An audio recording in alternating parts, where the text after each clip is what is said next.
I found that nothing in life is worthwhile unless you take risks. Nothing. Nelson Mandela said, "There is no passion to be found playing small and settling for a life that's less than the one you're capable of living." Now, I'm sure in your experiences in school and applying to college and picking your major and deciding what you want to do with life, I'm sure people have told you to make sure you have something to fall back on. Make sure you got something to fall back on, honey. But I never understood that concept, having something to fall back on. If I'm going to fall, I don't want to fall back on anything except my faith. I want to fall forward. I figure at least this way I'll see what I'm going to hit. Fall forward. This is what I mean.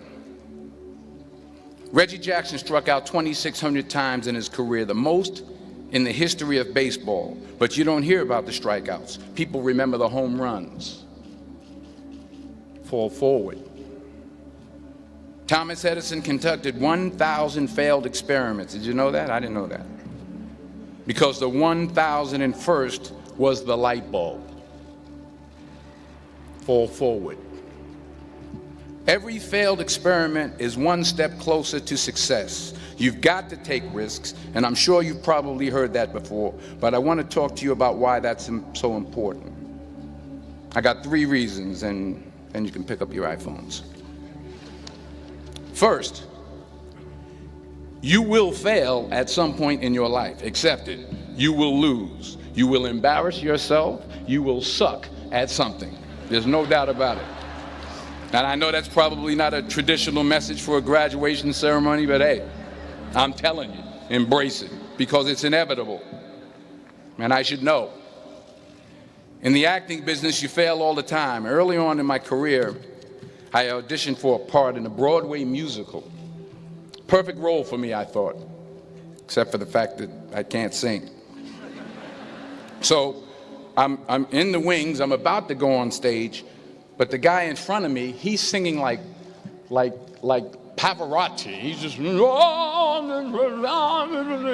he's just going on and on and on, and I'm just shrinking, I'm getting smaller and smaller.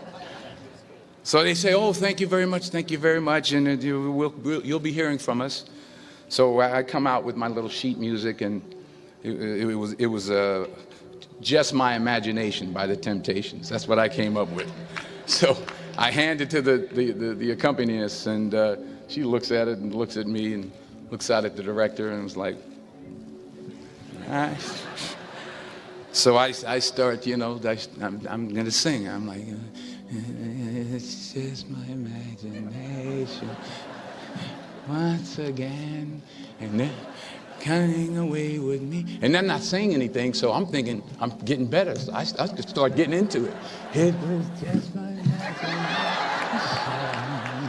Running. They say, "Oh, yeah, thank you very much, Mr. Washington. Thank you." So I assumed I didn't get the job.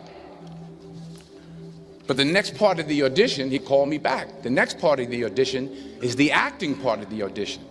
Now I'm like, hey, okay, maybe I can't sing, but I know I can act. So they pair me with this guy, and again, I didn't know about musical theater. And musical theater is big, so they can reach everyone all the way in the back of the stadium. And I'm more from a realistic, naturalistic kind of acting where you actually talk to the person next to you. So I don't know what my line was. My line was, "Well, hand me the cup." And his line was, "Well, I will hand you the cup, my dear. The cup will be there to be handed to you." I said, "Oh, okay." "Well, should I give you the cup back?" "Oh, yes, you should give it back to me, because that is my cup and it should be given back to me." I didn't get the job. But here's the thing. I didn't quit. I didn't fall back. I walked out of there to prepare for the next audition, and the next audition, and the next audition. I prayed. I prayed, and I prayed. But I continued to fail and fail and fail. But it didn't matter, because you know what? There's an old saying, you hang around the barbershop long enough, sooner or later you're going to get a haircut. So you will catch a break, and I did catch a break. Last year, I did a play called Fences on Broadway. Someone talked about it. Won the Tony Award. And I didn't have to sing, by the way. But here's the kicker. It was at the Court Theater. It was at the same theater that I failed that first audition 30 years prior. The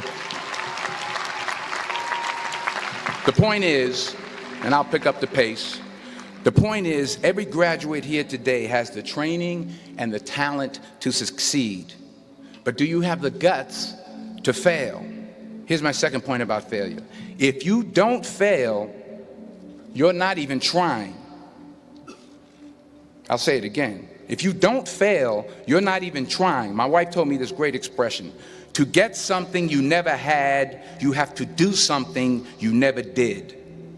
Les Brown's a motivational speaker. He made an analogy about this. He says, imagine you're on your deathbed, and standing around your deathbed are the ghosts representing your unfulfilled potential. The ghost of the ideas you never acted on. The ghost of the talents you didn't use. And they're standing around your bed, angry, disappointed, and upset. They say, we came to you because you could have brought us to life, they say. And now we have to go to the grave together. So I ask you today, how many ghosts are going to be around your bed when your time comes? You've invested a lot in your education, and people have invested in you. And let me tell you, the world needs your talents. Man, does it ever. I just got back from Africa like 2 days ago, so if I'm rambling on, it's because I'm jet lagged. I just got back from South Africa. It's a beautiful country, but there are places there with terrible poverty that need help. And Africa is just the tip of the iceberg. The Middle East needs your help. Japan needs your help. Alabama needs your help. Tennessee needs your help. Louisiana needs your help. Philadelphia needs your help. The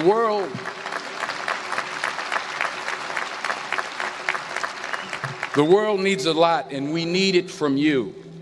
We really do. We need it from you young people. I mean, I'm not speaking for the rest of us up here, but I know I'm getting a little grayer. We need it from you, the young people, because remember this. So you got to get out there. You got to give it everything you got, whether it's your time, your talent, your prayers, or your treasures. Because remember this. You will never see a U-Haul behind a hearse.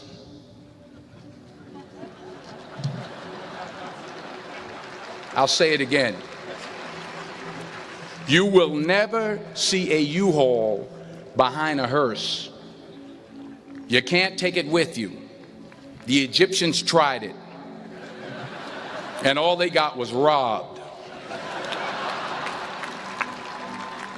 So the question is, what are you going to do with what you have? I'm not talking about how much you have. Some of you are business majors, some of you are theologians, nurses, sociologists. Some of you have money, some of you have patience, some of you have kindness, some of you have love, some of you have the gift of long suffering. Whatever it is, whatever your gift is, what are you going to do with what you have? All right, now here's my last point about failure.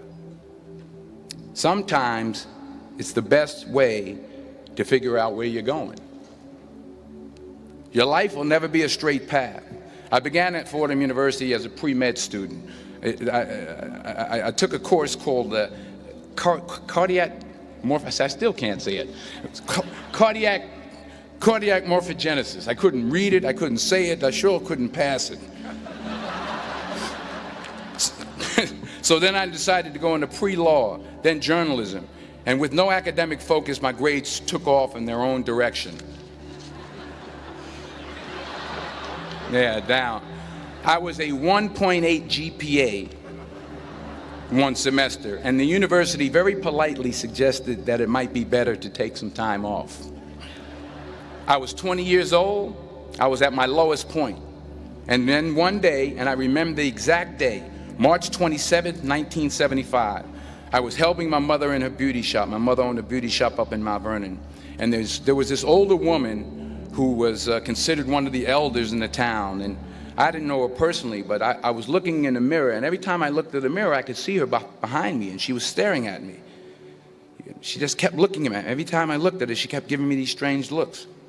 So she finally took the dryer off her head and she said something I'll never forget. First of all, she said, "Somebody give me a piece of paper. Give me a piece of paper." She said, "Young boy, I have a prophecy, a spiritual prophecy." She said, "You are going to travel the world and speak to millions of people." Now, mind you, I'm 20 years old. I'm flunked out of school. In fact, like a wise ass, I'm thinking to myself, maybe she's got something in that crystal ball about me getting back into school next fall. But maybe she was on to something, because later that summer, while working as a counselor at a YMCA camp in Connecticut, we put on a talent show for the campers. And after the show, another counselor came up to me and asked, "Have you ever thought about acting? You're good at that." So when I got back to Fordham that fall, I got in and I changed my major once again for the last time. And in the years that followed, just as that woman prophesied, I have traveled the world and I have spoken to millions of people through my movies. Millions who up till this day couldn't see me, who up till this day I couldn't see while I was talking to them, and they couldn't see me. They could only see the movie. They couldn't see the real me.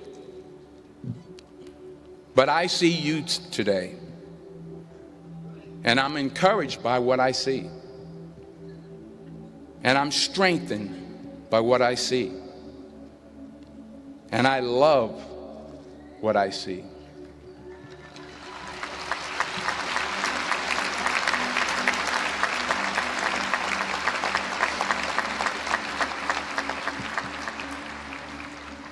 One more page, and I'll shut up. Let me conclude with this one final point, and actually the president kind of brought it up. It has to do with the movie Philadelphia. She stole my material. Many years ago, I did this movie called Philadelphia. We filmed some of the scenes right here on campus. Philadelphia came out in 1993. Most of you were probably still in diapers. Some of the professors too. But that cracked me up. But it was a good movie. Rent it on, what do you call it, Netflix. It's a good movie. Rent it. I get 23 cents every time you rent it. Please, rent it. True. Parents up there, rent it. Netflix, please. Tell your friends too. It's about a man played by Tom Hanks who's fired from his law firm because he has AIDS. He wants to sue the firm, but no one's willing to represent him until a homophobic ambulance chaser lawyer, played by yours truly, takes on the case. In a way, if you watch the movie, you'll see everything I'm talking about today. You'll see what I mean about taking risk or being willing to fail. Because taking risk is not just about going for a job. It's also about knowing what you know and what you don't know. It's about being open to people and to ideas. In the course of the film, the character I play begins to take small steps, small risks. He very, very, very slowly begins to overcome his fears. And I feel ultimately his heart becomes flooded with love. And I can't think of a better message as we send you off today. To not only take risks, but to be open to life, to accept new views, and to be open to new opinions, to be willing to speak at a commencement at one of the best universities in the country, even though you're scared stiff. While it may be frightening, it will also be rewarding. Because the chances you take, the people you meet, the people you love, the faith that you have, that's what's going to define you. So members of the class of 2011, this is your mission. When you leave the friendly confines of Philly, never be discouraged. Never hold back. Give everything you got. And when you fall throughout life, and maybe even tonight after a few many glasses of champagne, remember this: fall forward. Congratulations. I love you. God bless you. I respect you.